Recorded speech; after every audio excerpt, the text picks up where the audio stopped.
Na lição anterior, nós vimos dentro da palavra de Deus que a nossa fé está firmada num Deus onipotente, onisciente, um Deus maravilhoso.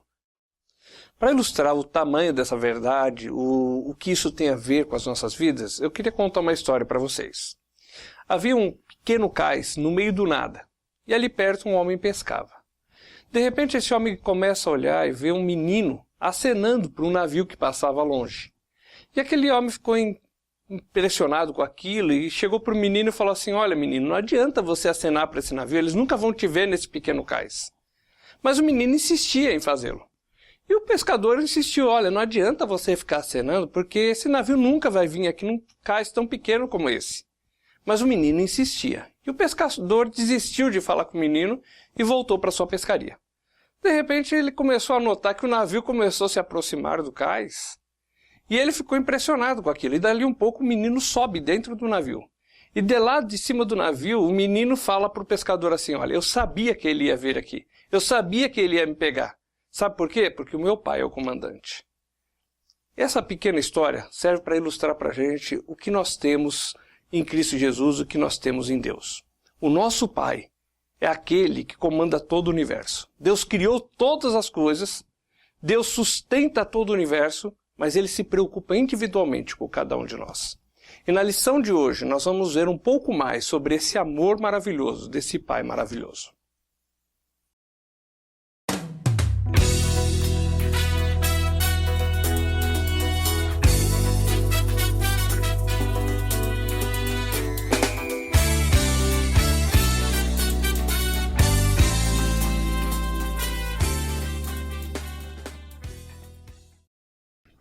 A nossa fé tem que estar firmada na pessoa e no sacrifício de Jesus Cristo no nosso lugar. Também tem que estar firmada na pessoa e no caráter de Deus, que promete essa salvação para nós. E o Espírito Santo mora dentro de nós e garante essa salvação.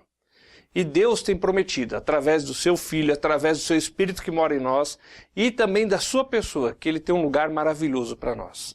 E a nossa fé deve estar firmada nele, na sua pessoa e no seu caráter.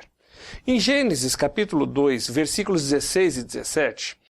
E o Senhor Deus lhe deu esta ordem: de toda árvore do jardim comerás livremente, mas da árvore do conhecimento do bem e do mal não comerás, porque no dia em que dela comeres, certamente morrerás. Deus, Ele falou para Adão: olha, nós temos um acordo, nós temos um pacto, e esse pacto é condicional. Condicional à sua obediência. Se você obedecer, você continua tendo vida, continua vivendo nesse jardim, nesse lugar maravilhoso. Mas se você desobedecer, você vai morrer. No capítulo 3, verso 1, aí nós vemos o homem sendo tentado pela serpente. Mas a serpente, mais sagaz que todos os animais selváticos que o Senhor Deus tinha feito, disse à mulher: é assim que Deus disse: não comereis de toda a árvore do jardim? A primeira coisa que a serpente faz ao tentar Eva é começar a colocar dúvidas sobre a bondade de Deus. É como se ela estivesse dizendo assim: olha, Deus fez tudo isso, deixou tudo isso aqui e não deixou você comer nada. Hoje também, o diabo ele tenta usar a mesma tática para nos desanimar ou fazer com que nós percamos o nosso ânimo com respeito à fé em Jesus Cristo. Lá em João 3,16... a Bíblia é muito clara ao dizer para nós do amor de Deus. Diz que Deus amou o mundo de tal maneira que deu seu Filho unigênito, para que todo que nele crê não pereça, mas tenha vida eterna. Hoje, muitas pessoas dizem assim: se Deus fosse bom, não teria catástrofes no mundo. Se Deus fosse bom, as coisas ruins não aconteceriam nesse mundo. Mas Deus não precisa provar o seu amor para mais ninguém. Porque essas catástrofes que surgem é fruto do pecado, é consequência do pecado do homem. O amor de Deus foi provado de uma vez por todas lá na cruz, quando Ele entregou o seu Filho para morrer no nosso lugar. Em Romanos capítulo 5, verso 8, diz assim: mas Deus prova o seu próprio amor para conosco, pelo fato de ter Cristo morrido por nós, sendo nós ainda pecadores. O amor de Deus foi expresso de uma vez por todas, a maior prova que pode existir. Ele entregou o Filho dele no nosso lugar. Vamos agora em Gênesis capítulo 3, versículos 4 e 5. Então a serpente disse à mulher: é certo que não morrereis. Porque Deus sabe que no dia em que dele comerdes, se vos abrirão os olhos, e como Deus, sereis conhecedores do bem e do mal.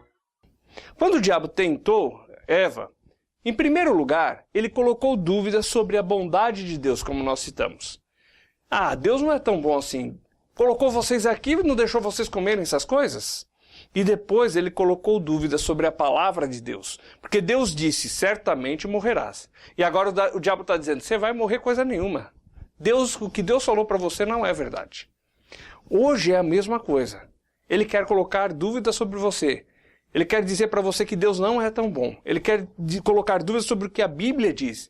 Ele quer te deixar confuso com as coisas. Essa é a forma como ele age. Como ele agiu no passado e ele age hoje também. O diabo, ele tentou Jesus também. E ele usou as mesmas técnicas. Nós vamos olhar isso daqui a pouco. Mas vamos antes disso olhar Gênesis 3:6. Vendo a mulher que a árvore era boa para se comer, agradável aos olhos, e árvore desejada para dar entendimento, tomou-lhe do fruto e comeu, e deu também ao marido, e ele comeu. Bom, Eva ouviu a voz do tentador, pegou o fruto, comeu e deu para o marido e ele também comeu. Lembra que Deus tinha feito um pacto, um acordo com Adão? Você vai viver até que você coma da árvore. Se você comer da árvore, você vai morrer. E o homem quebrou esse pacto. A aliança, o pacto, dependia da obediência do homem. E o homem quebrou essa aliança, agora ele sofreria as consequências desse ato. Por causa disso, entrou o pecado no mundo. O relacionamento com Deus foi quebrado. A morte espiritual, ou seja, o relacionamento do homem com Deus estava quebrado. O homem morreu espiritualmente na sua relação para com Deus. O diabo sabia que Deus havia feito uma promessa de que viria o Salvador e o Salvador resolveria o problema do pecado. E quando Jesus veio ao mundo, o diabo sabia que Jesus tinha que ser perfeito. E que se Jesus pecasse, ele não poderia ser o nosso substituto. Por isso, quando Jesus estava aqui na terra, ele também tentou Jesus, para tentar derrubar Jesus, fazendo pecar, para que ele não pudesse ser o nosso substituto. Vamos lá em Mateus, capítulo 4, versículos 3 e 4. Então o tentador, aproximando-se, lhe disse: Se és filho de Deus, manda que estas pedras se transformem em pães. Jesus, porém, respondeu: Está escrito: Não só de pão viverá o homem, mas de toda a palavra que procede da boca de Deus. Jesus está com fome ali no deserto, estava jejuando alguns dias, e aparece o diabo como se fosse alguém bonzinho. E com uma aparência de bondade diz assim, olha, você é filho de Deus, então manda essa pedra transformar-se em pão. O que aconteceu ali naquela hora é que, primeira coisa, o diabo estava querendo colocar dúvidas sobre se Jesus era Deus. Mas ele veio com uma aparência boa. E é assim que ele faz hoje. Como ele tentou com Jesus, só que ele não conseguiu. Como ele tentou com Adão e Eva, e conseguiu. E ele vai tentar com você também. A primeira tentação de Jesus, então, tinha uma aparência boa. O diabo, tentando Jesus, usou uma aparência boa. Ele também usou a Bíblia na segunda tentação. Os versos 5 a 7, olha como diz. Então o diabo o levou à cidade santa, colocou-o sobre o pináculo do templo, e lhe disse: Se és filho de Deus, atira-te abaixo, porque está escrito: Aos seus anjos ordenará a teu respeito, que te guardem, e eles te susterão nas suas mãos, para não tropeçares na alguma pedra. Respondeu-lhe Jesus: Também está escrito: Não tentarás o Senhor teu Deus. Nessa hora, o diabo, para tentar Jesus, ele usou o quê? A palavra de Deus. Fora do contexto. Não tinha nada a ver com o contexto daquela conversa com Jesus. Mas ele pegou um pedaço da Bíblia e jogou, falou assim, está escrito na Bíblia, faz. Só que Jesus sabia que essa citação vinha de Salmo capítulo 91. E o Salmo 91, verso 1, começa assim, ó, aquele que habita no esconderijo do Altíssimo, à sombra do Onipotente descansará. Jesus sabia que a proteção de Deus é para aquele que está debaixo da proteção de Deus, e não para qualquer um. E se Jesus se lançasse dali, obedecendo à voz do diabo, ele sairia da proteção de Deus. Mas o diabo não explicou a história toda. Ele pegou uma parte isolada e usou ali. Na terceira tentação, o diabo promete algumas coisas. Olha só, versos 8 a 10. Levou-o ainda o diabo a um monte muito alto, mostrou-lhe todos os reinos do mundo e a glória deles. E lhe disse: tudo isto te darei se prostrado me adorares. Então Jesus lhe ordenou: retira-te, Satanás, porque está escrito: ao Senhor teu Deus adorarás, e só a ele darás culto. Veja que o diabo, para tentar Jesus, ele usou uma aparência boa, usou a Bíblia e prometeu alguma coisa. E hoje ele usa a mesma tática. Às vezes você vai ver por aí religiões oferecendo tudo isso para você. Ah, nós usamos a Bíblia. Ah, venha para a nossa igreja e vai acontecer isso de bom com você. A aparência até é boa, mas será que vem de Deus? Agora, graças a Deus, Jesus não caiu em nenhuma das tentações. Ele não pecou, ele pode ser o nosso substituto. Ao mesmo tempo que Adão pecou e por ele veio o pecado ao mundo, Jesus não pecou e por causa disso veio a salvação para nós. Em Romanos 5 explica bem essa verdade para a gente. Vamos olhar lá? Romanos capítulo 5, versículo 12. Portanto, assim como por um só homem entrou o pecado no mundo, e pelo pecado a morte, assim também a morte passou a todos os homens, porque todos pecaram. Adão e Eva pecaram, e por causa do pecado deles, a morte veio para nós. E o pecado passou para toda a raça humana, e todos nós, quando nascemos separados de Deus e espiritualmente mortos. Aí você diz: ah, mas isso não é justo, porque por causa do pecado deles que eu sou assim? Mas nós pecamos pela nossa natureza, mas também nós pecamos pelos nossos atos. E os mandamentos mostram que nós somos culpados diante de Deus, porque nós também pecamos. Não é só pelo pecado de Adão e Eva, mas também pelos nossos pecados. Adão pecou, a morte passou a todos. Nós pecamos, com prova de que realmente nós somos pecadores. Agora o verso 15, ele traz uma verdade interessante para nós. Se pelo pecado de Adão veio a morte para todos, olha o que o verso 15 diz. Todavia, não é assim o dom gratuito como a ofensa, porque se pela ofensa de um só morreram muitos, muito mais a graça de Deus e o dom pela graça de um só homem, Jesus Cristo, foram abundantes sobre muitos. Agora a obediência de Jesus, Jesus venceu a tentação, a santidade de Jesus, agora traz graça para as nossas vidas. Porque ele foi perfeito, ele pôde ser o nosso substituto. E agora essa graça, esse dom é estendido para nós. Olha o verso 19. Porque como pela desobediência de um só homem, muitos se tornaram pecadores, assim também, por meio da obediência de um só, muitos se tornarão justos. Por causa de Adão, nós somos pecadores. Por causa dos nossos pecados, nós somos pecadores. Mas por causa da obediência de Jesus Cristo, nós podemos ser salvos. Nós recebemos a salvação. Cristo foi obediente. E lá em Filipenses, capítulo 2, os versos 5 a 8, falam a extensão dessa obediência de Cristo. Tende em vós o mesmo sentimento que houve também em Cristo Jesus, pois ele, subsistindo em forma de Deus, não julgou como usurpação o ser igual a Deus. Antes, a si mesmo se esvaziou, assumindo a forma de servo, tornando-se em semelhança de homem, e reconhecido em figura humana. A si mesmo se humilhou, tornando-se obediente até a morte e morte de cruz. Jesus foi obediente até o fim, até a morte. Morte de cruz, o pior tipo de morte que podia haver. Mas ele foi até o fim. Deus sabe que nós somos incompetentes, incapazes de comprar a nossa salvação, de merecer a nossa salvação. E também somos incapazes de manter a nossa salvação. A nossa salvação não depende de nós, não depende da nossa obediência, mas depende da obediência de Cristo. Vamos em Gênesis, capítulo 3, verso 7.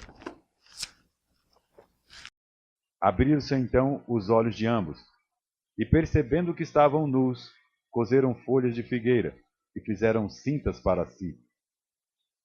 Adão e Eva viram que tinham pecado, estavam separados de Deus, e agora eles tentam resolver esse problema da sua maneira.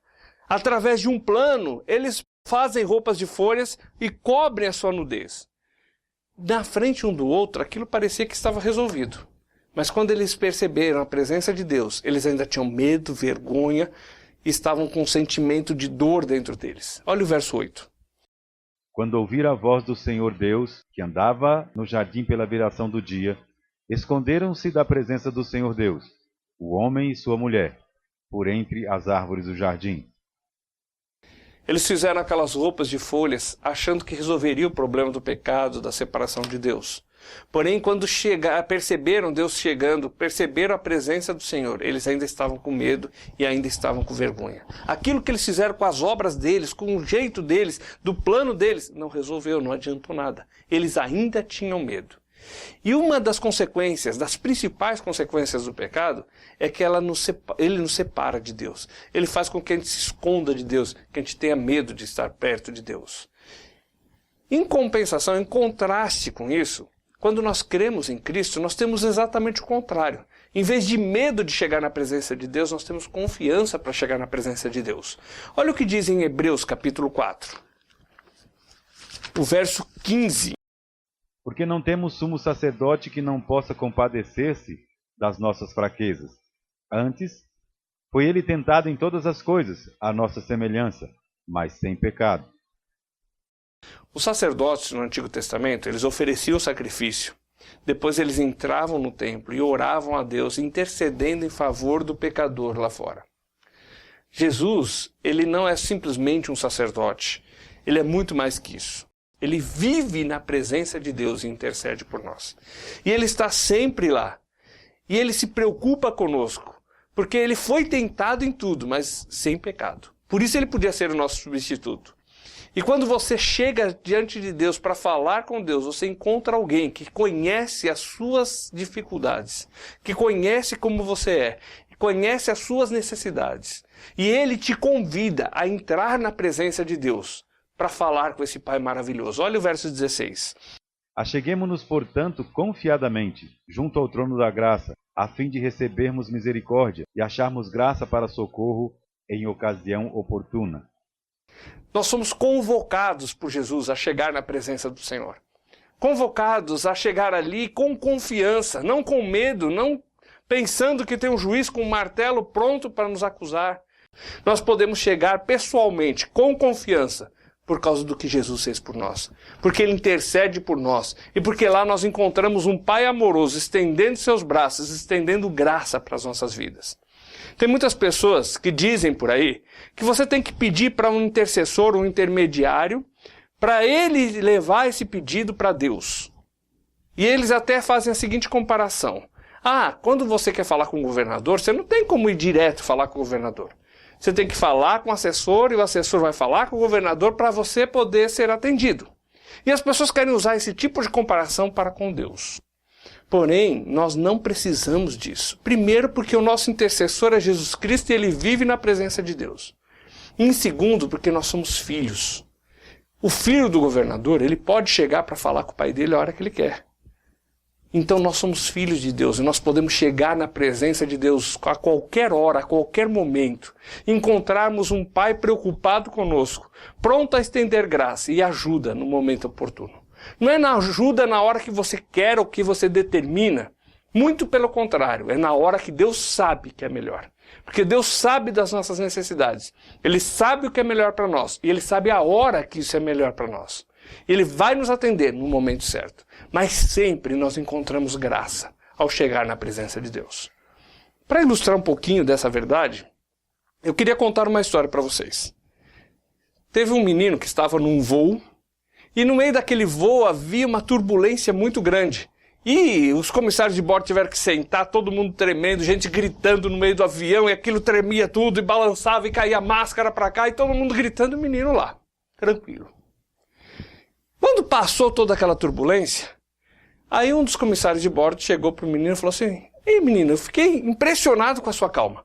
Você faz ideia do que aconteceu aqui?" Ele falou: "Sim. Mas o que aconteceu?" "Não, tivemos uma turbulência muito grande." "E você não imaginou que podia cair o avião, que podia acontecer alguma coisa?" Ele falou: "Sim, isso poderia acontecer. Mas por que você não ficou com medo?" Aí ele falou assim: "Eu não fiquei com medo porque o meu pai é o piloto e ele sabe o que fazer."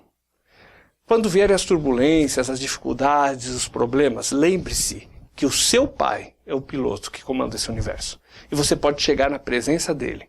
Ele sabe o que ele faz. E na hora certa, ele vai tomar a decisão certa. E vai te ajudar, e vai te acolher, e vai te socorrer naquilo que você precisar. Voltando em Gênesis capítulo 3, versículo 15. Porém, inimizade entre ti e a mulher, entre a tua descendência e o seu descendente. Este te ferirá a cabeça, e tu lhe ferirás o calcanhar. Deus fez uma promessa. Deus disse que viria alguém que nasceria nesse mundo sem a participação de um homem, e esse alguém resolveria o problema do pecado. Jesus, ele nasceu, veio ao mundo, não tinha pai humano, só tinha o pai divino. Deus era o pai dele. Por que ele não tinha um pai humano? Porque se ele tivesse um pai humano, ele nasceria pecador também. Mas como o pai dele era Deus, ele nasceu ligado a Deus. Jesus veio a esse mundo, nasceu aqui, e ele morreu lá na cruz para pagar o preço do nosso pecado. A palavra, o nome Jesus quer dizer Salvador. Jesus veio ao mundo com um propósito específico, de nos salvar dos nossos pecados. O veneno do pecado entrou na raça humana. E Jesus veio para resolver isso, veio para esmagar a cabeça da serpente e resolver o problema do pecado de uma vez por todas. Ele não veio para ser o príncipe da paz, não veio para ser um exemplo de vida, embora ele foi essas coisas, ele veio para nos salvar, resolver o problema do pecado. Deus é fiel. Deus cumpriu a sua promessa. Ele disse que mandaria o Salvador e ele mandou, e o Salvador veio e pagou os nossos pecados. E Deus é fiel e ele vai cumprir o que ele tem prometido. E ele tem dito que ele te dá vida eterna se você crer em Jesus. E se você creu em Jesus, você pode acreditar no que Deus está dizendo. Porque Deus é fiel e o que ele promete, ele cumpre. Os versos 17 a 19 diz o seguinte. E a Adão disse: visto que atendeste à voz da tua mulher, e comeste da árvore que eu te ordenara não comesses, maldita é a terra por tua causa. Em fadigas obterás dela o sustento durante os dias da tua vida. Ela produzirá também cardos e abrolhos, e tu comerás a erva do campo. No suor do rosto comerá o teu pão, até que tornes a terra, pois dela foste formado, porque tu és pó, e ao pó tornarás. Deus disse para o homem que por causa do seu pecado, a maldição do pecado estava caindo sobre ele e sobre a terra. Por culpa do pecado veio a maldição a todos. Agora, por causa de Jesus Cristo, ele tira a maldição e ele traz a bênção a todos nós. Lá em Gálatas, capítulo 3, versículo 13, diz o seguinte, vamos ver lá. Cristo nos resgatou da maldição da lei, fazendo-se ele próprio maldição em nosso lugar, porque está escrito: maldito todo aquele que for pendurado em madeiro.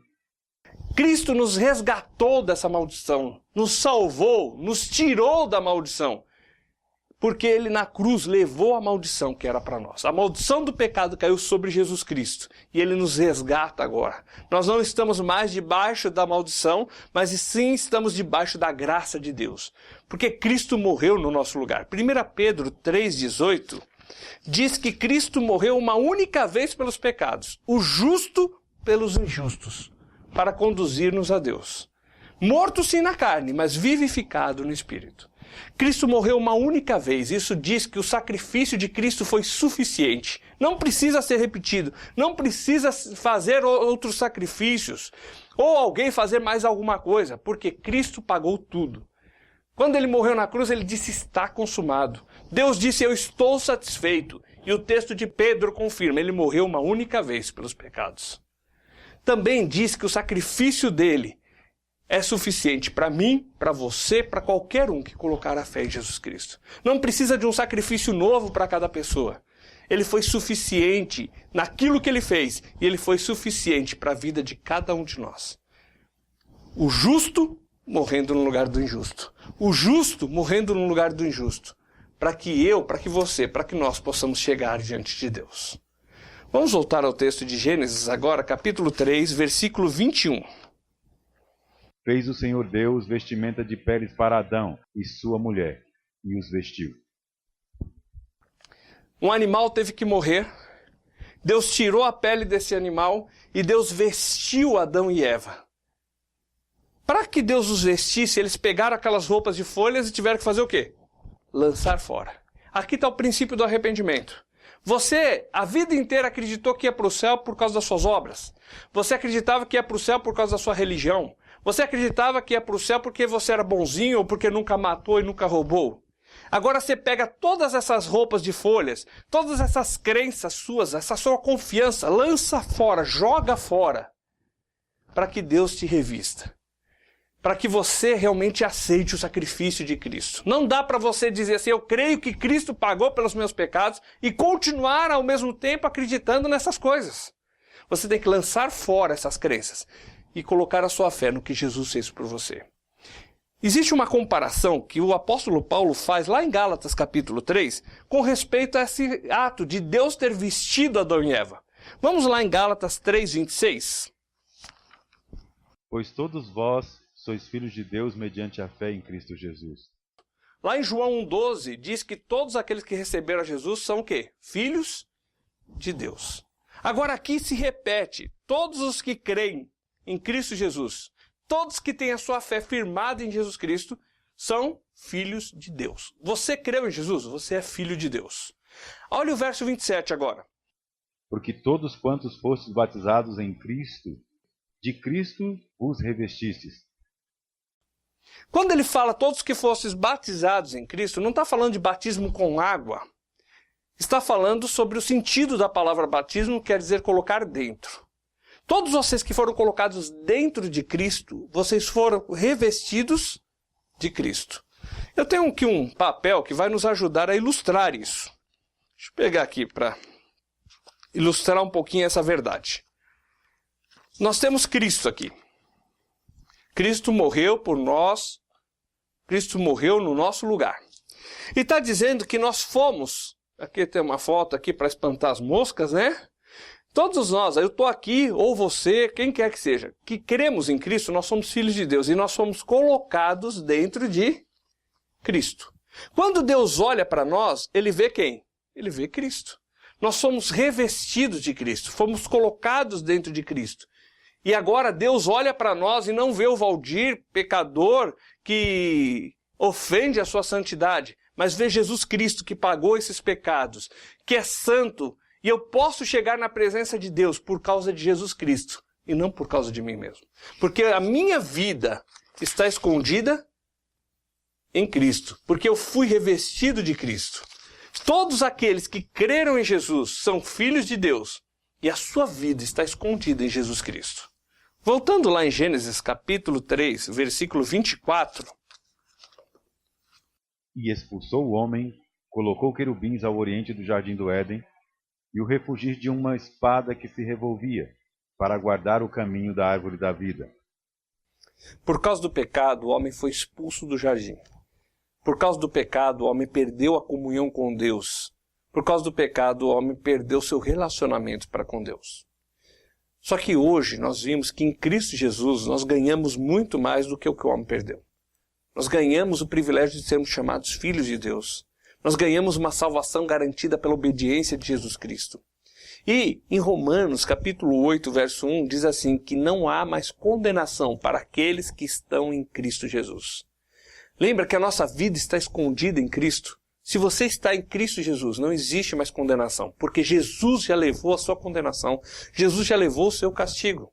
Vamos abrir em Romanos 8 e ver mais uma série de versos que falam sobre essa segurança do sacrifício de Cristo, essa segurança que esse sacrifício traz para nós hoje.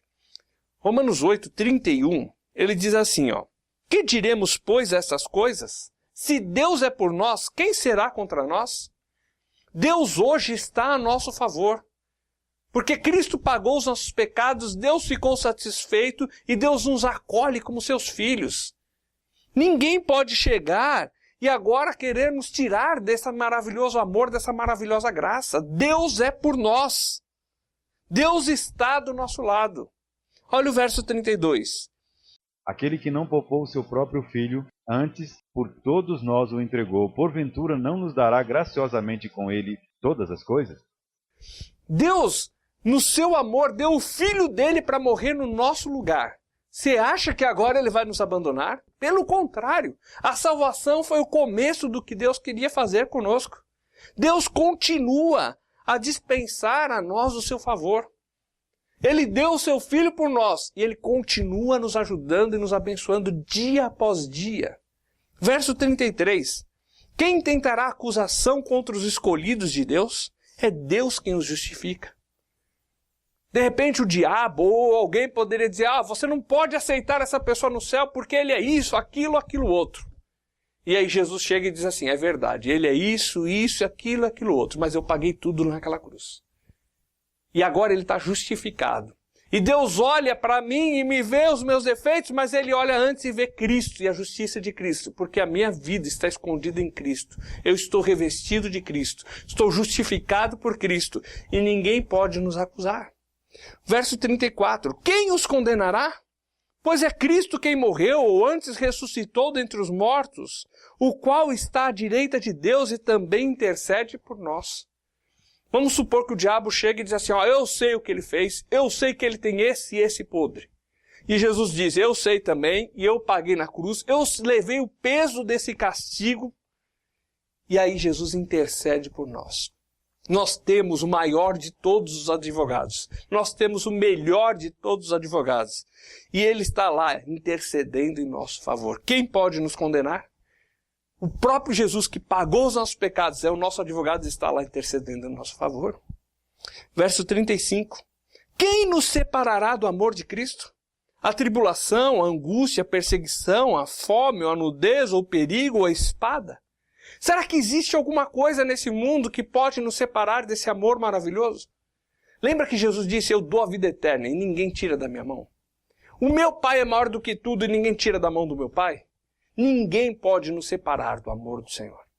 Pode ser perseguição, você pode ser humilhado, você pode ser zombado pelos seus colegas, mas nenhum deles pode te tirar do amor do Senhor.